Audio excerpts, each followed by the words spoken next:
প্রিয় ভাই বোনেরা, আজকে এমন একটি আমলের কথা আমি আপনাদেরকে বলবো, যে আমলটি যদি আপনি করেন তাহলে আল্লাহর রাসূল সাল্লাল্লাহু আলাইহি সাল্লাম বলেছেন, আপনার গুনাহ যদি সমুদ্রের ফেনা পরিমাণও হয়, আল্লাহ পাক রব্বুল আলামিন আপনার গুনাহগুলোকে মাফ করে দিবেন।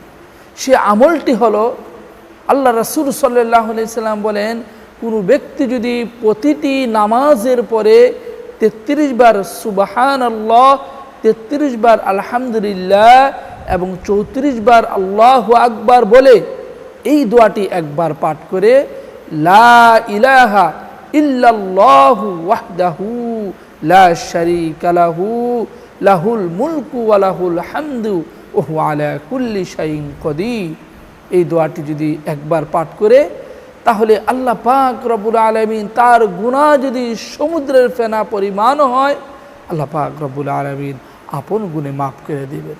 তাই আসুন আমরা প্রতিটি নামাজের পরে এই আমলটি করার অভ্যাস গড়ে তুলি। আল্লাহ পাক রব্বুল আলামিন আমাদের সবাইকে আমল করার তৌফিক দান করুন। আসসালামু আলাইকুম ওয়া রাহমাতুল্লাহ।